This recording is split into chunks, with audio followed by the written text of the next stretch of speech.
Good evening, and welcome to the show. This is the First Amendment, historically speaking, and my name is Frederick Douglass Dixon, and I will be your host. I want to, as always, thank UPTV for allowing us this very special time that we have to come before you and attempt to create a dialogue that we know will, we hopefully find out, will allow us to talk about and discuss some issues that are esoteric in nature, and perhaps the idea of uncovering some historical dictums and the idea of affording the light of understanding under the searchlight of truth. Now today, as recent events have unfolded across the United States of America, I come before you with a very heavy heart. Indeed, we have over the last couple of weeks, and very troubled. The last couple of weeks we have seen what we know to be a resurgence, a reinvigorating of a question that we have spoken about here before. And that question is the Negro question. And the Negro question reads, what should be done with the presence of the troublesome Negro for maximum exploitation? In light of Mr. Eric Gardner and Mr. Mike Brown, these are two young men who were killed, murdered at the hands of police, those who are paid to serve and protect.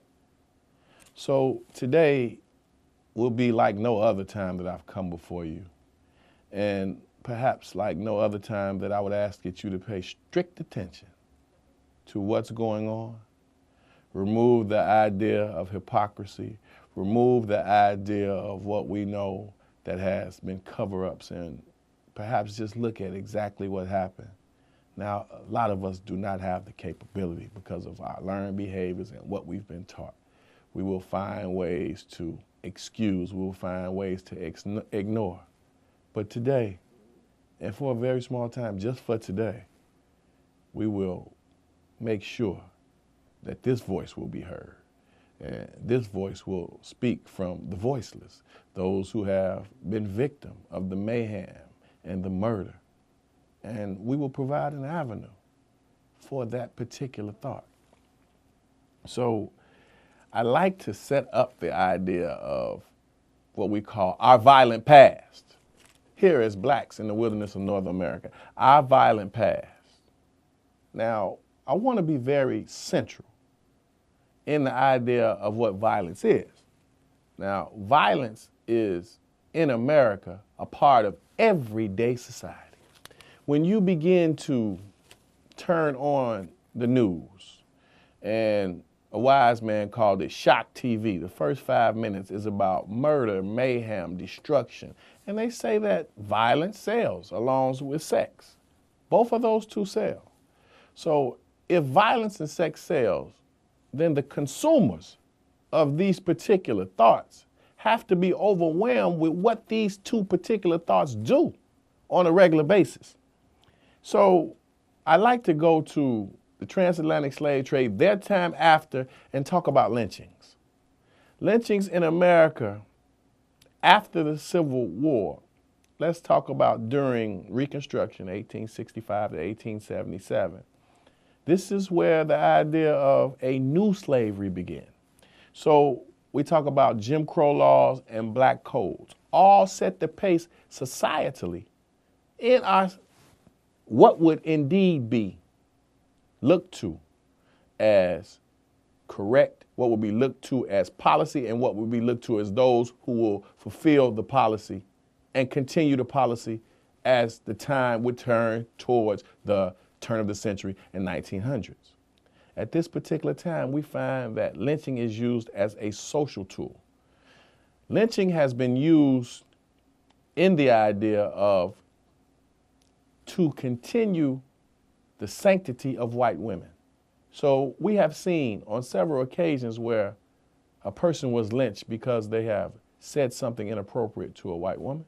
We have seen where lynching was driven by maybe something disrespectful or something perceived to be disrespectful by a black man to a white woman, or those things who have completely turned into what we know as historical riots over what was supposedly said and done for the sanctity of white women or against the sanctity of white women. So when we talk about lynchings, we talk about the idea of it being entertainment, it being a social control, but having an entertainment portion. What lynching did for white America was it cut directly through the idea of class.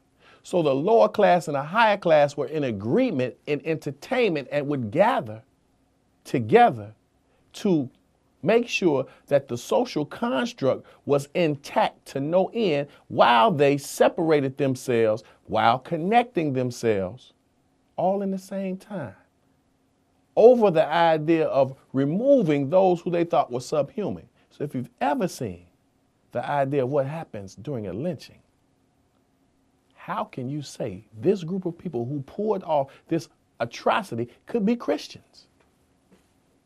And today, I want to tie all of this into a compound term, justifiable homicide.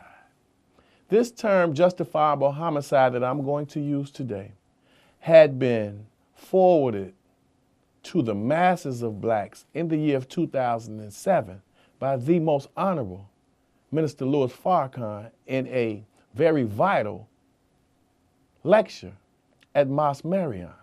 And he talked about justifiable homicide. 2007, almost 10 years ago, he said that these things would happen. And as I'm here to bear witness, these things have come to pass. Now, I want to be very clear when we talk about the idea of lynching, and we want to get the numbers right. So from 1882 to 1968, 3,546 blacks were lynched, most of them occurring in the South. And Mississippi led the entire country, and perhaps the world, with 581 lynchings. These are lynchings that were documented. These were lynchings that were recorded, not the ones that were not.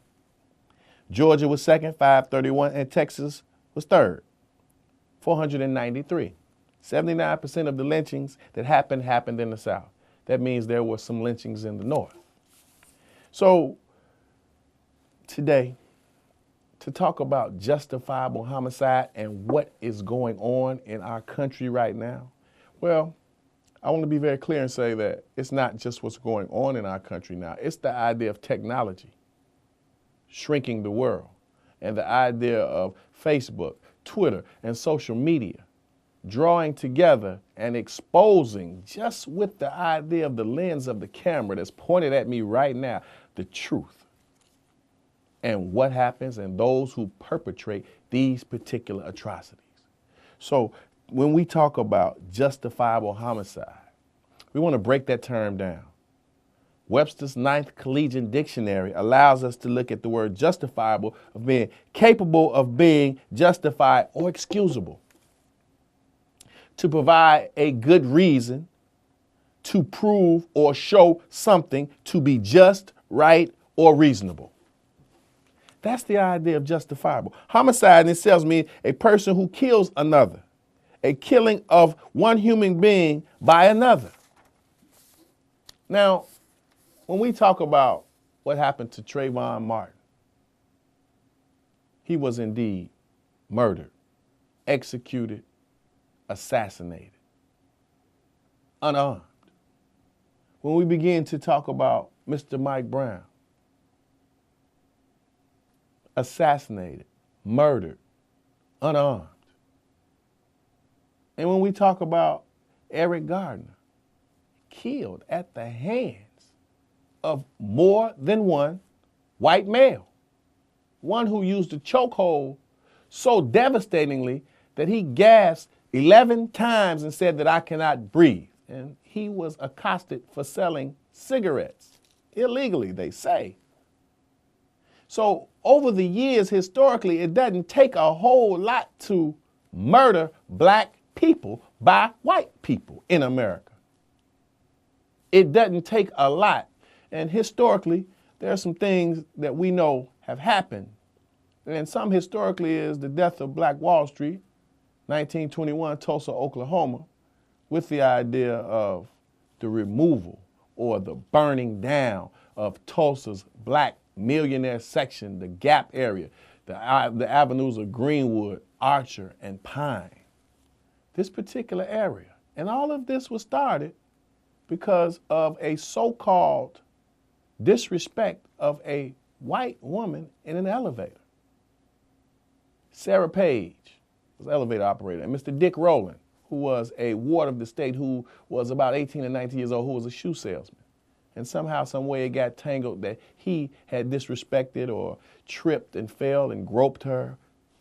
Some folks say that years later they saw those two together and they had a romantic relationship for years, which caused the removal, the burning down of perhaps the most concentrated area of black millionaires ever to be seen in this country to this day, a concentrated effort.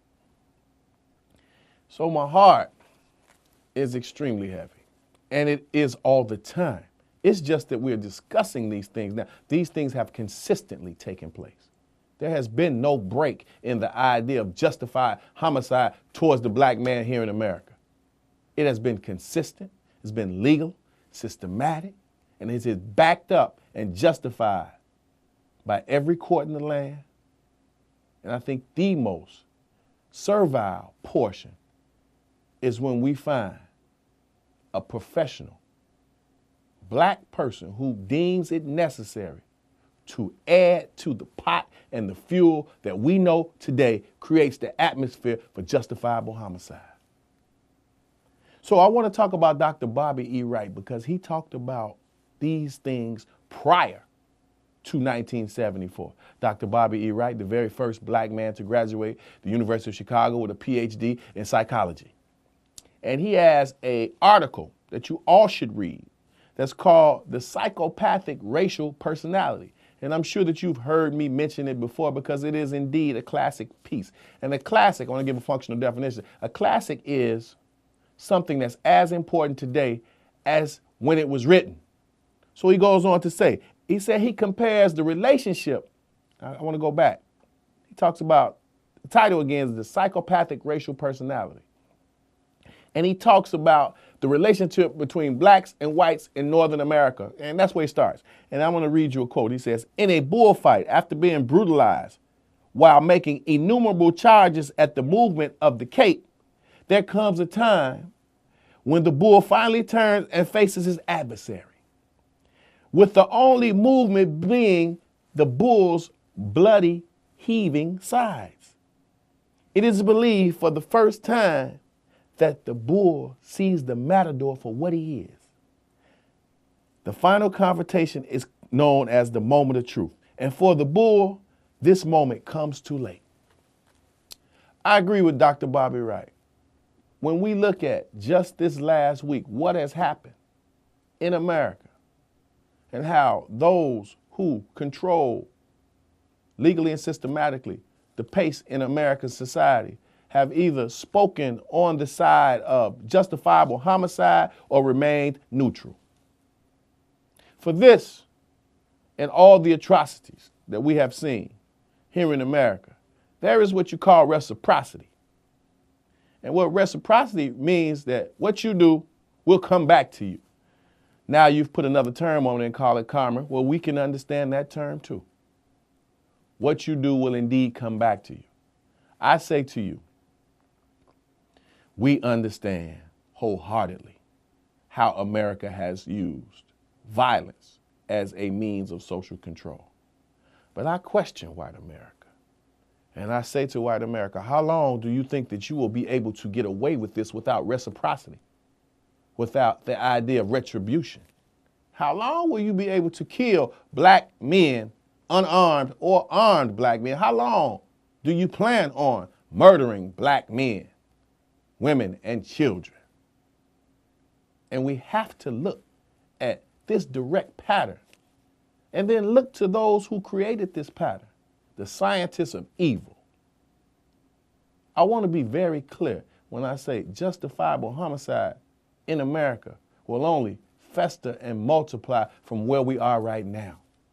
You will begin and you will continue to see laws stand your ground. You will continue to see these laws being passed in the midst of several other homicides that will be called justified at the hands of a wicked oppressor. Now, very simply put, I warn white America, your arms are far too short to box with God. And you do have your hands right now on God's chosen people. Yes, you are indeed on a clock, and the clock is ticking, and every knee shall bow. And the question is, what will be your retribution today for what you've done today in the near future? How will you justify the taking of innocent lives? How will you be able to bow your knee in Christianity amongst your black brothers and sisters, as you call them, and continue to murder them at all-time high rates? How long will this be before your time is up? How long will it be before you have to deal with directly the same group that you have placed as subhumans and treat them as subhumans by the way you murder them, cold-blooded in our streets, in the farms, in the fields, wherever we find it, we find the same group. We find them continuously to have the same ideas. These are learned behaviors. In fact, all behaviors are learned. So there will be those who will say, well, what about the idea of black on black crime? Well, I'm here to say that when you pay more attention to the teacher than you do the student, then you come out as a wiser person. So when you find black on black crime, that is one characteristic that has multiplied and festered from us being taught self-hate. So it's far easier for one of us, and we know these things that have been internalized, to raise a gun towards a person who looks like you as a black person, other than raising your gun towards a white person, which you have been taught since your earliest infancy to make sure that that never happens. But it's somewhere along the line okay for you to be taught to kill one who looks just like you over a color that's different than yours, an affiliation of a gang that's different than yours, or the idea over small profits of drugs that have been placed into your community by that same group that profits as they sell the guns to you, as they make sure that they manufacture the liquor. So every time you break a seal on whatever liquor bottle that you choose, then you are also paying back to the same person who's profiting from the idea of what will happen once you drink. How about the dice that you roll in those high-stake games? Yeah, those games are not for high stakes, but you find blacks losing their lives for little or nothing. All of those are learned behaviors. So pay more attention to the person that you learned them for, the group that you learned them for. And I find that America, from its very start, and the way this land was taken, and the land was tilled, and where it is now, is perfectly on course for its ultimate demise. America is moving right towards their destiny. Now, there are some other folks that need to be mentioned, because Trayvon Martin, Mike Brown, Eric Gardner are not the only young men that we know that have died at the hands of white Americans. Mr. Aki Curley, Mr. Abner Lumumia, we have had several hundreds, and the statistics won't allow, quantitatively speaking, for only a small snippet into this particular thought. This thought in itself has a social control function. This thought in itself has been passed down from generation to generation to generation. And for all of you who have, since 2008, with the not election, but the selection of our dear President Barack Obama, have said that we live in a post-racial society, this week, for all of you all who lie in your apathetic slumber, you can wake up. And for all those of you who understand that we in general, as an American society, are perhaps the most violent group on the planet. And when we look to a subgroup that is more at risk than any other at risk, then we look to the black male, and please do not forget the black female. Now, exponentially, she's being incarcerated for nonviolent offenses, more so than any other group or population, while the only statistic that you'll hear about black females is they graduate from college more than any other group. Well, I question that, but I don't question the idea of Mike Brown. I do not question the idea of Eric Gardner. These things were on tape. I remember Rodney King beaten to a pulp, into a sliver of his life, caught on tape. So what does black life mean in America historically? We are seeing the vestiges of what it always has meant. We are seeing exactly what white America feels about black Americans. So I go back to the question, and it is the Negro question. What should be done with the presence of the troublesome Negro for maximum exploitation? And the question is today answered with one word: genocide. So when I look to a very powerful piece written by the Honorable Professor Willie Dixon Jr., his particular piece is called Genocide.